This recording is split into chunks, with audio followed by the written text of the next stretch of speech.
ولی بس I speak فارسی.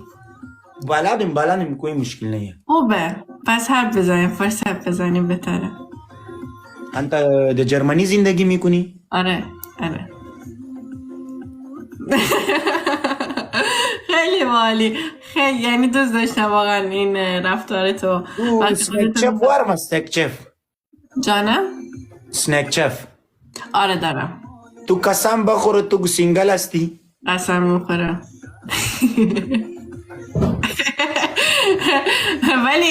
ولی کجا زندگی میکنی؟ فرانس پاریس. پاریس. سوا. سوا الحمدلله سوا تو هم. الحمدلله آرام گیم بخیر حتی. فقط اینقدر میدونستم دیگه نمیدونم. چه زبانی بلدی بعد فارسی یعنی؟ سنک چف وارم نه؟ باش با ما روان کنی سایست. باش. ما در جرمنی میایم کتی تو. میدونی چه جوری تو رو پیدا کردم؟ چی رقم؟ عزیز هاشم عزیزی میشناسین؟ عزیزی برادرم هستن؟ آره از طریق پیج اون. بعد که لایو گذاشتی گفتم حالا برم لایو ببینم چه خبره. تو عزیزی را میشناسی و برادرم هست خود دبی زندگی میکن. نه اونو نمیشناسم ولی من و آیدا با هم دیگه دوستیم. ما تو لب میکنیم دوستی میکنیم. تو لایو آیدا دیدم اونو بعد دیگه رفتم تو پیجش. آرنگم بخیر حتیم. من عرب نیستم ها. تو گفتی عربه ولی من کردم. یک گپ بزنم لبایت بسیار شیرین است. مرسی. کردستانم من. کردستانم. مسلم خواستی نه؟ عزیزی هیچ منیرم. جانم؟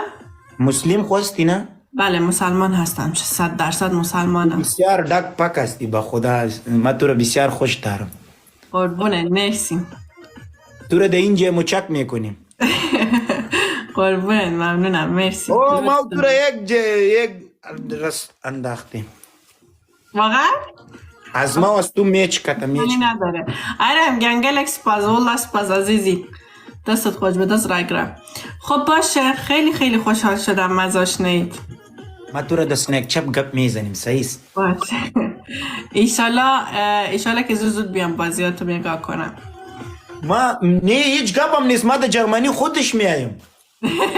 باشه نه پلی گیم نمی کنم چون خیلی قویه نمیتونم یعنی پلی گیم کنم. عشق میکنیم کتی تو عشق. تو قسم بخوره تو سینگل هستی. قسم. یس یه بار دیگه خودتو بنداز. از تو قدر بسیار زیاد. ما رفتیم الله حافظ. ما تو را در سنک چپ گپ میزنیم. دیگه دارد خدا حافظ. وای د سړی آواز تیره وته کوټې نه.